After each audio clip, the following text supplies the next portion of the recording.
તો રાજ્યમાં નાના મોટા છમકલાને પગલે જામનગર પોલીસ એલર્ટ મોડ પર છે। પોલીસે શાંતિ જાળવવા માટે ખાસ અપીલ કરી છે। તહેવારોમાં કોમી એકલાસ જાળવવા પોલીસ મક્કમ છે।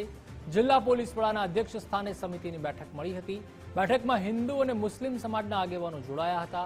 શહેરમાં કોમી શાંતિ જળવાઈ રહે તે માટે અપીલ એસપી દ્વારા કરાઈ હતી।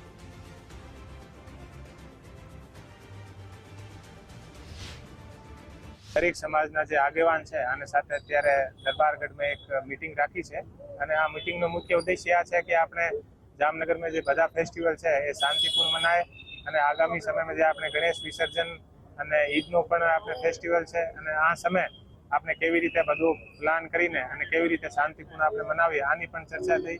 અને આપણે જે જગ્યા અલગ અલગ જગ્યા છે, ઘણી બધી જગ્યા છે, ગણેશ પંડાલ પણ છે।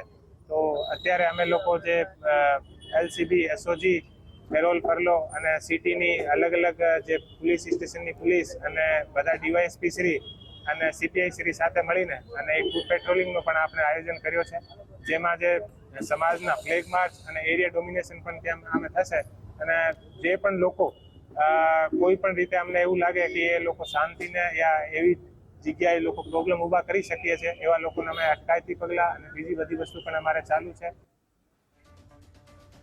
તો જે રીતે એસપી પ્રેમસુખ ડેલુ દ્વારા તમામ લોકોને અપીલ કરાઈ હતી કે તમામ લોકો ભાઈચારાથી તમામ તહેવારો ઉજવે, સર્વધર્મ સંભાવની ભાવના રાખવી જોઈએ તેવું જામનગર એસપી પ્રેમસુખ ડેલુ દ્વારા નિવેદન આપવામાં આવ્યું હતું। જે રીતે અવારનવાર છમકલા થઈ રહ્યા છે અલગ અલગ જિલ્લા તેમજ તાલુકામાં, તેને લઈને તમામ ગુજરાતની જે પોલીસ છે તે એલર્ટ મોડ પર છે। તેને લઈને જામનગર એસપી દ્વારા ખાસ આ બેઠક છે તે કરવામાં આવી હતી, જેમાં તમામ જામનગરના સ્થાનિક લોકો તેમજ આગેવાનો ઉપસ્થિત રહ્યા હતા અને મોટી સંખ્યામાં પોલીસના જવાનો પણ હાજર રહ્યા હતા, મીડિયાના મિત્રો પણ ઉપસ્થિત રહ્યા હતા અને શાંતિ જાળવવા માટે ખાસ અપીલ કરી છે। કારણ કે જે રીતે અલગ અલગ રાજ્યોમાં અલગ અલગ ધર્મ જ્ઞાતિના લોકો રહે છે તેને લઈને ખાસ નિવેદન આપવામાં આવ્યું હતું।